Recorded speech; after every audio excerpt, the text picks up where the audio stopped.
আরে দুপুর টাইমে এই নালার পাড়েতে নদী পাড়েতে আসুনু, মোর তো গরু আছে রে। তা এই টাইমটা কাউ তো নাই, ভুট্টা কটা ডাল তো কাটি নিয়ে গেলে মোর গরুলে খাওয়ার পাইবে। তা দেখো ভাই কাউ আছে নাকি ভাই, নাই। আহ, সবাই ঢুকো মই, ঢুকিয়ে কটা ডাল দুল ধরি যাও। এই প্রত্যেক দিনে মোর এই ভুট্টা বাড়ি কেনার গাছগুলো উকড়ে শকশুকা বানাইল কে এই মোর ভুট্টা বাড়ি কেন এই চোরকে আসি মুই ধরিম। এই চোরক ধরি এক ডাঙ্গে ঠ্যাঙ্গির গাড়ি কাটি দিন। মোর এত সুন্দর ভুট্টার গাছগুলা পুরি নেবে কাটি নিগে উকুরি নিগে মোর ভুট্টার গাছগুলা মোর ভুট্টা বাড়ি শকশুকা বানাই বলাইছে। আজ এই চোরকে ধরিম, এটা কিনা নুকি থাকি মে বেরাইলে আজি এক ধরিম এখানে এখন নুকি আন।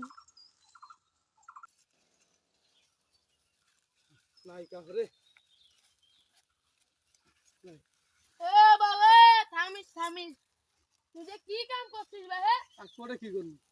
পিছনে এলে কি দেখো? আরে নয় ওই যে ওটা পড়ি আসলো তো গাছটা, তারে না আমি এটা নিয়ে করলাম তুই সেই জন্য কম এই ভুট্টা বাড়িতে আশেপাশে এলে গাছগুলো আসলো, এই তুই সরাই বাবলু সরাই নিয়ে গেছিস তার মানে? মুই না, তোমার খালি হাঁকা মুখ দুছেন, মুই তোমার এলা ছিড়ি নি কাপন তা কি তে এলে এলে এলে তুই সেই জন্য তো সেই সবাই কথা যে বাবলু গরু কিনছে, এই গরুটাও তুই শুরু করে আনছিস। হ্যাঁ দাদা তোমরা খালি খালি মুখ দুছেন থাকো। এই পাতাই গিলে আজ ধরে মুই চেয়ারম্যানের বকল দেনছি স্যার। আই হে মুই এটা সেই ধরিয়েছিল না। পাতাই গিলে যে এলে ছিড়ালু ভুট্টার গাছগুলো বেজাতে অকরে এই 3 দিন হচ্ছে তো সেজন্য 3 দিন ধরে মোর ভুট্টা ভাই ছুড়িয়ে। আই হে তোরা খালি বুঝেন না না। না না ছাড় দে, হ্যাঁ তো ছাই দাও। ছাড় দাও। আই হে